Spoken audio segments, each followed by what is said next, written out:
Avant de prier, prenons un instant pour écouter la parole de Dieu, puis nous nous unirons dans la prière. Il y a quelque chose de merveilleux dans la manière dont Dieu agit. Souvent, il révèle son cœur là où personne ne regarde vraiment. Alors que beaucoup cherchent la reconnaissance, le prestige ou les premières places, le Seigneur, lui, se tourne vers les coins oubliés de la vie. Il s'approche de ceux qui souffrent, de ceux dont le cœur est brisé, de ceux qui ont été rejetés. Et c'est précisément là, parmi les oubliés, que son amour brille le plus fort. Cet amour est magnifiquement illustré dans l'évangile de Marc 2, 15-17. Pendant que Jésus prenait un repas chez Lévi, de nombreux collecteurs d'impôts et pécheurs étaient à table avec lui et avec ses disciples. Quand les pharisiens virent cela, ils demandèrent « Pourquoi mange-t-il avec les pécheurs et les collecteurs d'impôts » Jésus leur répondit « Ce ne sont pas les bien portants qui ont besoin de médecins, mais les malades. Je ne suis pas venu appeler des justes, mais des pécheurs. » Voilà l'essence même de l'Évangile. Dieu n'a pas peur de notre désordre. Il n'est pas intimidé par nos fautes, ni repoussé par nos blessures. Au contraire, il s'approche, il s'assoit près de nous. Il nous appelle ses enfants. Et c'est pour cela que je l'aime tant. Parce que, tandis que le monde mesure la valeur selon le succès ou les apparences, le Seigneur regarde plus profondément. Il cherche ceux qui se sentent indignes, invisibles ou sans amour. Là où d'autres voient la honte, lui voit une âme précieuse. Là où d'autres voient le désespoir, lui voit une histoire prête à être restaurée. La vérité, c'est que personne ne mérite ce qu'il nous donne.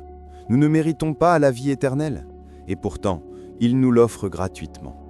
Nous ne pouvons pas mériter son grand amour, et pourtant, il le répand sans limite. Nous n'avons rien fait pour mériter sa grâce, et pourtant, sa grâce nous suffit toujours. Même si nous manquons souvent à sa gloire, sa miséricorde nous recouvre jour après jour. Avant de continuer, prends juste une seconde pour vérifier que tu es bien abonné à la chaîne. Ici, on cherche à grandir ensemble dans la foi, alors active la cloche pour ne rien manquer. Ça ne prend qu'un clic et ça m'aide beaucoup à faire grandir cette belle communauté. Merci d'être là. Le livre des Lamentations 3, 22-23 nous rappelle: Les bontés du Seigneur ne sont pas épuisées, ses compassions ne prennent pas fin. Elles se renouvellent chaque matin. Grande est ta fidélité. Chaque lever de soleil est une preuve que Dieu n'a pas abandonné son peuple. Chaque nouveau jour est un signe que sa miséricorde demeure. Peu importe ce qu'a été hier, sa grâce nous attend dès que nous ouvrons les yeux. Mais la vie n'est pas toujours douce et facile. Elle alterne entre la joie et la tristesse, les victoires et les épreuves. Parfois, elle ressemble à une lutte constante entre la lumière et l'ombre, l'amour et la douleur. Aucun être humain n'est épargné par la souffrance. Même les plus forts, même les plus fidèles traversent des saisons où le poids semble trop lourd à porter. La douleur est un langage que nous finissons tous par comprendre. David, le jeune berger devenu roi, connaissait bien cette vérité. Dans le psaume 119, 71, il a dit « Il m'est bon d'avoir été affligé, afin d'apprendre tes statuts. » Il faut une grande maturité spirituelle pour voir le bien dans la souffrance. Mais David avait compris que la douleur n'est jamais vaine entre les mains de Dieu. Les épreuves deviennent des salles de classe où Dieu nous enseigne, nous façonne et nous attire plus près de lui. Le confort peut nous endormir, mais la difficulté nous pousse à chercher sa présence. Et souvent, c'est dans cette soif de Dieu que naît une foi plus profonde. Le Seigneur se soucie davantage de qui nous devenons que de notre confort immédiat. Son regard n'est pas fixé sur le fait de nous épargner les problèmes, mais de fortifier notre foi, purifier nos cœurs et façonner notre caractère. En réalité, Dieu s'intéresse bien plus à l'état de ton âme qu'à ton bonheur passager. Cela ne veut pas dire qu'il faut aimer la douleur, non. Mais il faut se rappeler qu'il y a un trésor caché dans chaque épreuve. Car la mise à l'épreuve de notre foi produit quelque chose d'éternel. La persévérance. Et la persévérance engendre la maturité, la sagesse et la paix. Sans la tempête, nous n'apprendrions jamais à jeter l'ancre en Christ. Sans le feu, nous ne verrions pas les impuretés à purifier. Sans la vallée, nous ne comprendrions pas combien nous avons besoin du berger pour nous guider. Alors quand tu fais face à la difficulté, souviens-toi, elle n'est pas sans sens. C'est l'occasion pour Dieu de te montrer encore une fois qu'il est fidèle.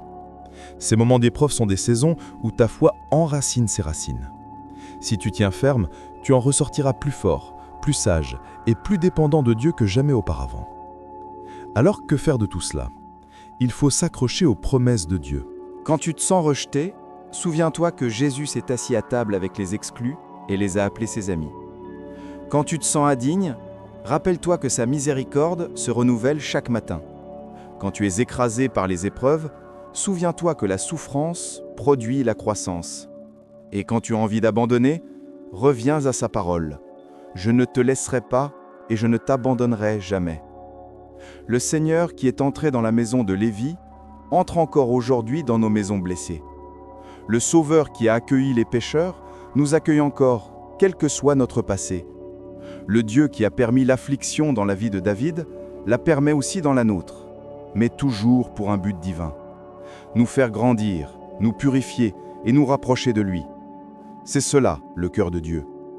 Un Dieu qui va là où personne d'autre ne veut aller. Un Sauveur qui appelle les oubliés par leur nom. Un Seigneur qui transforme les épreuves en instruments de sa gloire.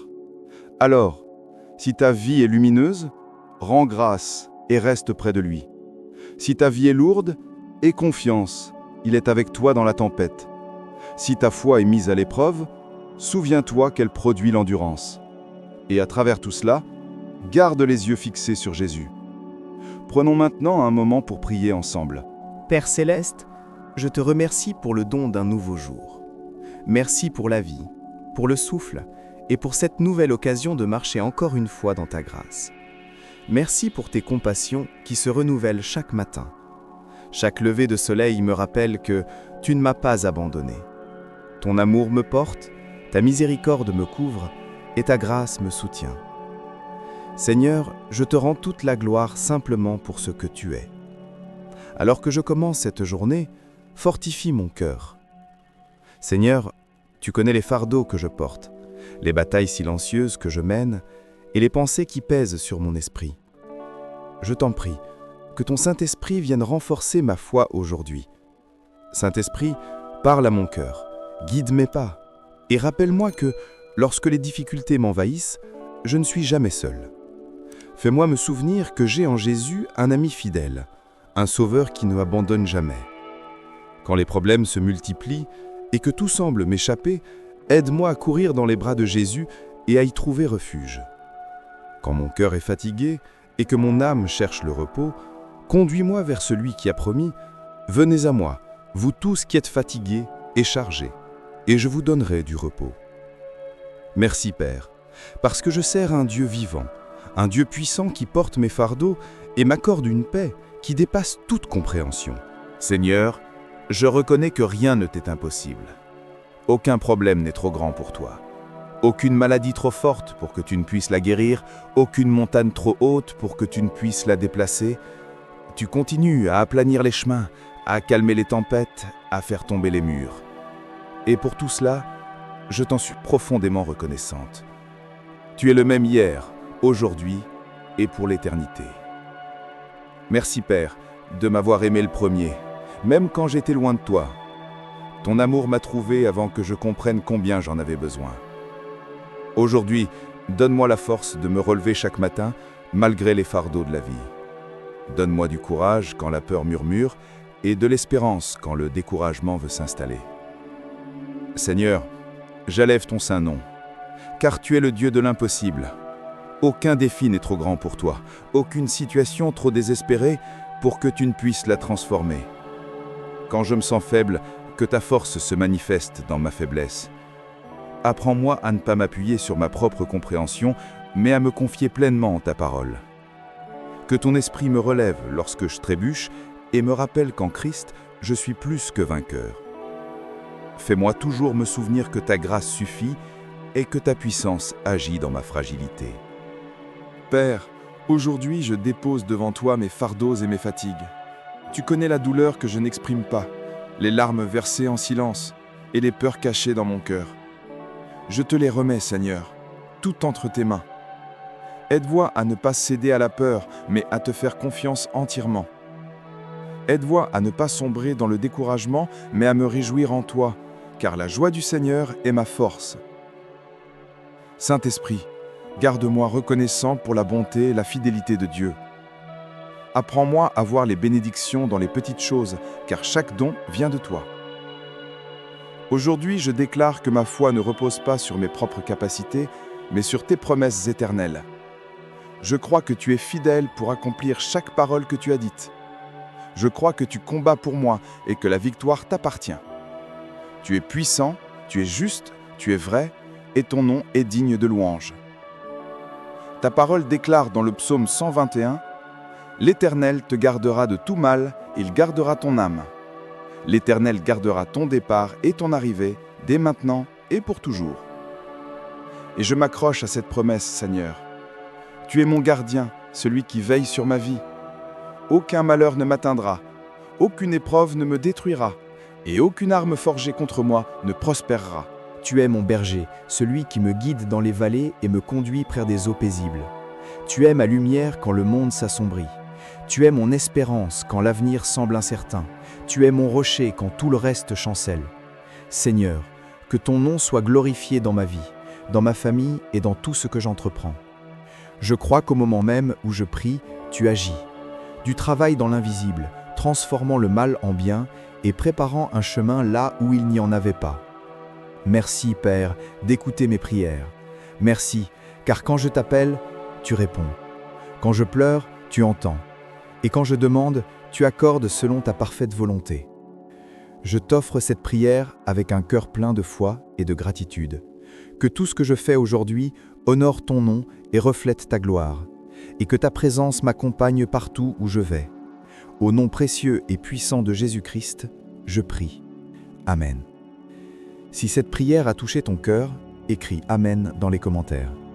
Peu importe ce que tu traverses, souviens-toi que Dieu est toujours à une prière près. Pour recevoir plus de prières et de messages de foi, abonne-toi à la chaîne, active la cloche et n'oublie pas de liker pour nous soutenir dans cette mission. Partage cette vidéo avec tes amis. Ensemble, répandons l'amour de Dieu. Merci d'avoir consacré ce temps avec nous.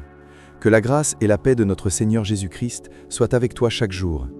À très bientôt pour un nouveau moment avec Dieu.